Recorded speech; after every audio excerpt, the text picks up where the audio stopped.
Hello students, this class is for class 11 and today we are going to discuss about organic compounds, the classification and nomenclature. So let's start the class. So today we are starting from the classification of compounds, and before going to that we have to discuss that is what is the shapes of carbon compounds. Shapes of carbon compounds.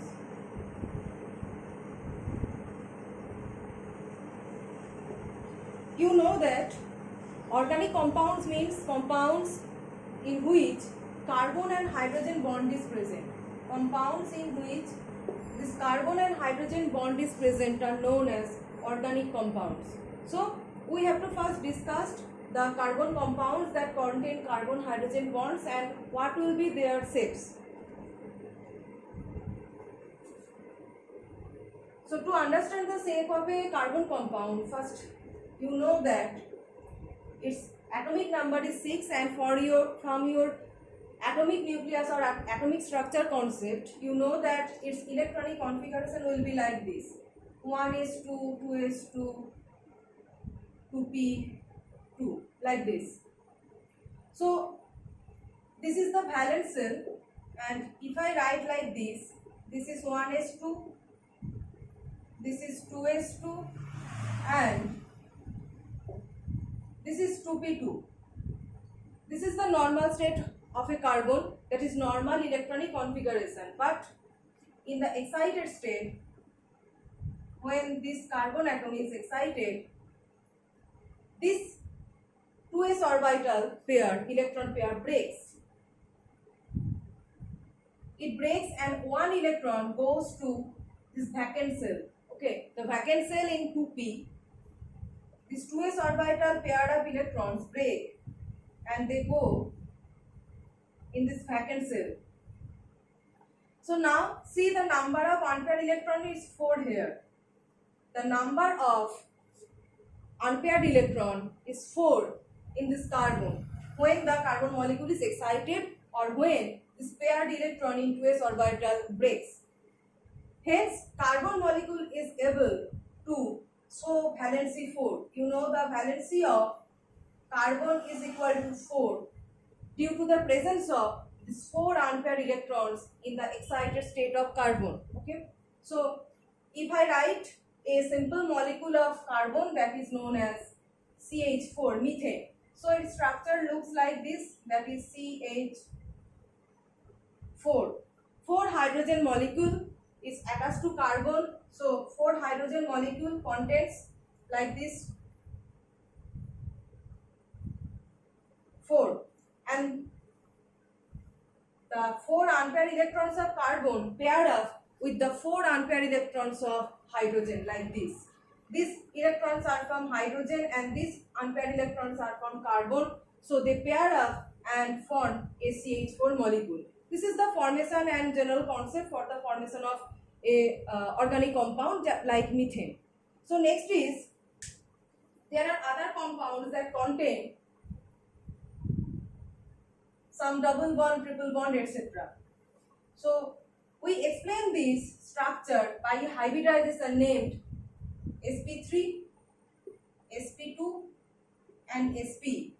These are the hybridization of central carbon atom. Hybridization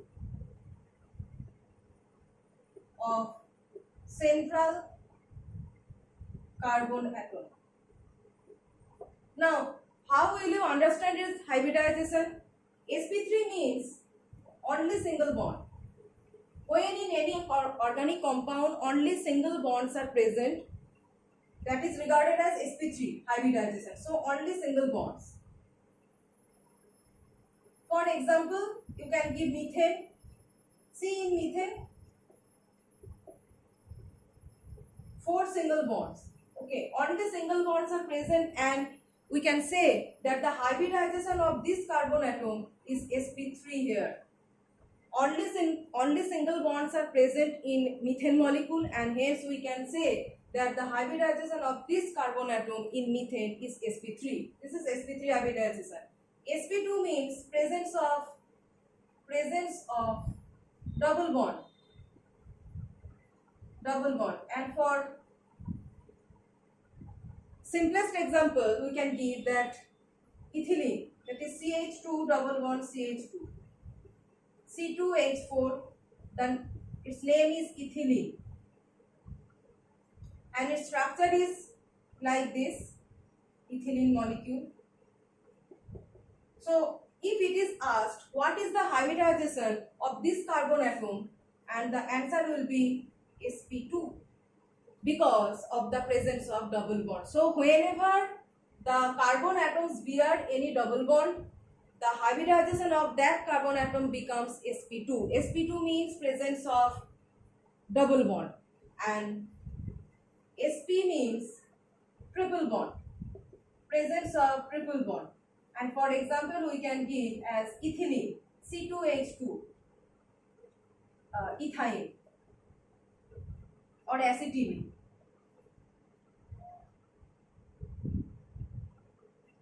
Acetylene.